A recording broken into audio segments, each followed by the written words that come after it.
తమిళనాడు మాజీ ముఖ్యమంత్రి జయలలిత ఆస్తుల విషయంలో కర్ణాటక కోర్టు సంచలన తీర్పు చెప్పింది. జయలలిత ఆస్తులను తమిళనాడు ప్రభుత్వానికి అప్పగించాలని న్యాయస్థానం ఆదేశించింది.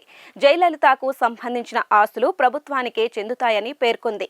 తమిళనాడు ముఖ్యమంత్రిగా పనిచేసిన జయలలితకు ఆస్తులు ఎన్నో ఉన్నాయి. భూముల, బంగారం వంటి వాటితో వాటి మార్కెట్ విలువ 4,000 కోట్ల రూపాయలకు పైగానే ఉంటుందని ఒక అంచనాగా వినిపిస్తుంది.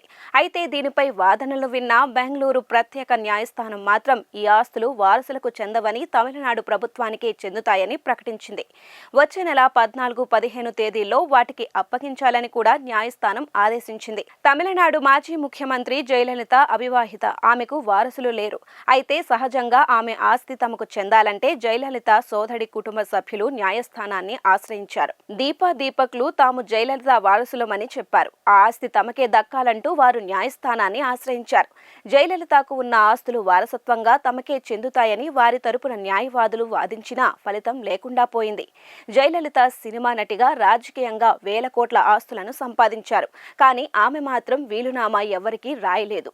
భూములు, బంగారు ఆభరణాలు. దీంతో కర్ణాటక ప్రత్యేక న్యాయస్థానం మాత్రం జయలలిత ఆస్తులు తమిళనాడు ప్రభుత్వానికే చెందాలని తీర్పు చెప్పింది. జయలలితకు 1,500 ఎకరాల భూమి ఉంది.